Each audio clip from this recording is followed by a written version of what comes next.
Welcome to the Picture Rocks Fire and Medical District's video overview of the Physical Ability Test, also known as the PAT. The PAT is designed to assess each candidate's ability to perform simulated fireground activities. The PAT will be held at our training and fleet maintenance location at 6625 North Sandario Road. Each candidate will be given 7 minutes to complete the entire PAT, which is comprised of 9 stations. The 9 stations are as follows. Station 1, ladder placement. Station 2, step-ups. Station 3, ladder raise. Station 4, step-ups. Station 5, rescue drag. Station 6, tool raise. Optional 15-second rest period. Station 7, hose drag. Station 8, vent prop. Station 9, foam carry. Prior to taking the PAT, each candidate has their vital signs assessed to ensure that they are within normal ranges. Candidates with vital signs outside of normal ranges will not be allowed to perform the PAT. Normal range for vital signs include a systolic blood pressure of less than 145, a heart rate of less than 100, and an SpO2 rating of greater than 94%. Athletic attire and shoes are acceptable clothing for the PAT. Personal protective equipment for the PAT will be comprised of a jacket, helmet, fire gloves, and SCBA.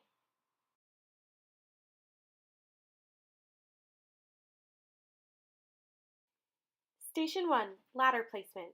This station is designed to assess the candidate's ability to properly handle a fire service ground ladder and use the proper techniques when carrying and laddering a building. The candidate will be given the opportunity to check for the balance point on the ladder before the time starts. Once the candidate has checked the balance point and has stepped back from the ladder, stating they are ready to begin, the proctor will notify the candidate that the time will begin when the candidate next touches the ladder.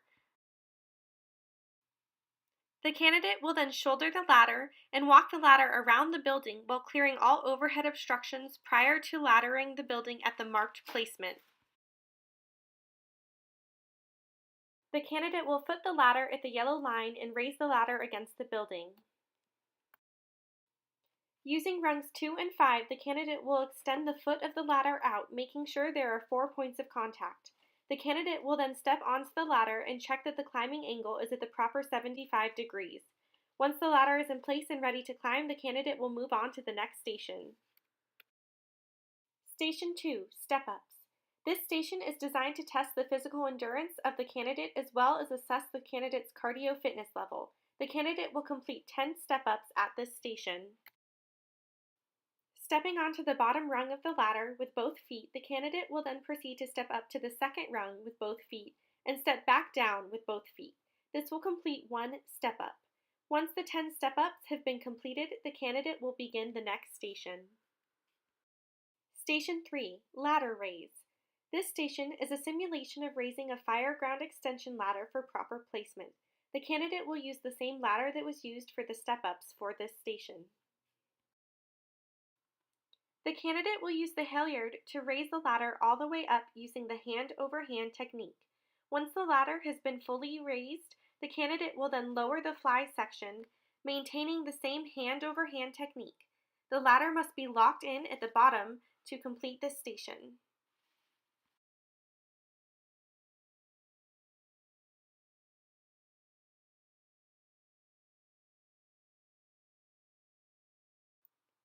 Station 4, step-ups. In this station, the candidate will repeat the same steps as listed in the Station 2 step-ups. Once 10 steps have been completed, the candidate will move on to Station 5. Station 5, rescue drag. The candidate will drag the rescue mannequin a total of 50 feet. The candidate must perform this task using the webbing that is secured to the mannequin. There will be someone spotting the candidate from behind as they complete the drag. Once the feet of the mannequin cross the marked yellow line, the candidate may stop and move on to the next station. Station 6, tool raise. The tool raise station will have 3 metal plates affixed to the wall. The candidate will lift the extrication tool, striking each plate following a 1, 2, 3, 3, 2, 1 pattern. The candidate must strike the top plate twice before moving back down to the lower plates. Once this pattern is complete, the candidate will put the tool down and advance. The candidate will be given the option to utilize up to a 15-second rest period. The candidate must stand inside the designated rest area and can use any amount of time up to 15 seconds if they so choose. Time taken in the rest area will count in total PAT time.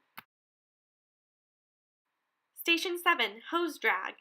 As the candidate approaches this station, the candidate will be asked which shoulder they would like to carry the hose load on. Once the candidate verbalizes which shoulder they prefer, the personnel at the station will assist in placing the hose load on the candidate's shoulder. The candidate will then advance the hose 150 feet. During this station, the candidate will be allowed to run while advancing the hose. There is a red marking that signifies the candidate is now carrying the full length of the hose. Once the candidate has passed the marked yellow line completing the carry, the candidate may put the load down and walk to the next station. Station 8, vent prop. The candidate will be given a sledgehammer and must strike the prop 50 times to simulate the motion of venting a roof with a hand tool. The candidate has the option to complete the station while standing, or the candidate may choose to take a knee. The candidate must be sure that the head of the sledgehammer is raised above the shoulder each strike, or the strike will not count. The candidate also may choose to switch hands at any point. Once the candidate has completed the 50 strikes, they may move on to the final station. Station 9, foam carry. At this station, there are two 40-pound foam buckets. The candidate will carefully place their gloved hands through the handles of the foam buckets.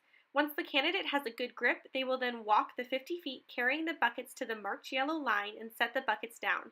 The candidate at no time will be allowed to set down the buckets to readjust grip once they have begun the carry. Once the candidate crosses the yellow line, the time will stop. This concludes our PAT. Thank you for watching.